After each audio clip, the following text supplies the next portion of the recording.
भगवान कहते हैं, भक्त को कभी अपने नियम और श्रद्धा को नहीं बदलना चाहिए, चाहे उस पर कितने ही कष्ट क्यों ना आ जाए। मैं समय आने पर उसके हर कार्य को सिद्ध कर दूंगा। एक व्यक्ति था। वह रोज की तरह एक दिन सुबह सवेरे उठा, स्नान किया, साफ सुथरे वस्त्र पहने और भगवान के दर्शन करने के लिए मंदिर की ओर चल पड़ा। उसका उद्देश्य केवल एक था, भगवान के दर्शन करके आत्मिक आनंद प्राप्त करना।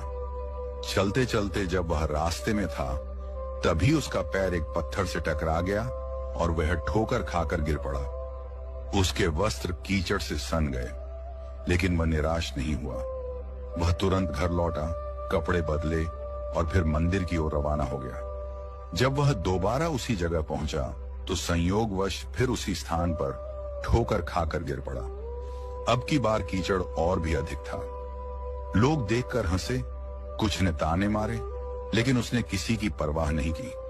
वह फिर से घर गया, स्नान किया, कपड़े बदले और तीसरी बार भी मंदिर की ओर चल पड़ा। अब जब वह तीसरी बार उसी स्थान पर पहुंचा जहां पहले 2 बार गिरा था, तो उसने देखा कि एक अजनबी व्यक्ति वहां एक जलता हुआ चिराग ले खड़ा है। उसने कहा, आइए, मेरे पीछे पीछे आइए, मैं आपको मंदिर तक पहुंचा देता हूं। वह व्यक्ति बिना संकोच उस चिरागधारी के पीछे पीछे चल पड़ा। कुछ ही समय में वह मंदिर के द्वार पर पहुंच गया। उसने उस व्यक्ति से आग्रह किया, आप भी मेरे साथ चलिए, दर्शन का लाभ लीजिए। परंतु वह चिराग लिए व्यक्ति वहीं द्वार पर खड़ा रहा। कई बार आग्रह करने पर उस व्यक्ति ने कहा, मैं अंदर नहीं जा सकता क्योंकि मैं काल हूं। यह सुनकर भक्त चौंक गया, स्तब्ध रह गया। काल ने कहा, मैं ही था जिसने पहली बार तुम्हें गिराया था। जब तुम वापस गए, कपड़े बदले और दोबारा मंदिर की ओर चल पड़े, तब भगवान ने तुम्हारे अपने पाप क्षमा कर दिए।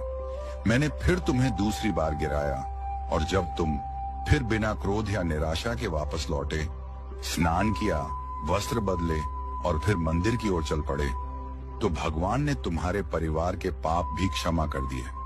अब मैं डर गया कि यदि मैंने तुम्हें तीसरी बार गिराया और तुम फिर उठकर मंदिर चले गए, तो भगवान तुम्हारे पूरे गांव के पाप क्षमा कर देंगे। इसलिए मैं स्वयं आया हूं तुम्हें मंदिर तक पहुंचाने। ये बात हमें सिखाती है कि जब श्रद्धा अडिग होती है, जब नियम दृढ़ होते हैं, तो स्वयं बाधाएं रास्ता छोड़ देती हैं।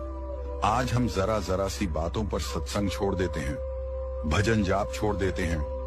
कभी कोई मेहमान आ जाए, कभी कोई पारिवारिक कार्य आ जाए, हम संसारिक रिश्तों को ईश्वर से ऊपर रख देते हैं। परंतु वह व्यक्ति जिसे 2 बार कीचड़ में गिराया गया, उसने हिम्मत नहीं हारी, क्योंकि उसे अपने भगवान से प्रेम था। वह अपने नियम नहीं तोड़ना चाहता था। उसे दुनिया की नहीं, भगवान की परवाह थी। यही कारण है कि काल जैसे अदृश्य शक्तियां भी उस प्रेम और निष्ठा के सामने नतमस्तक हो गईं। यदि श्रद्धा सच्ची हो और नियम अडिग हो, तो स्वयं काल भी बाधा नहीं बनता, बल्कि मार्गदर्शक बन जाता है।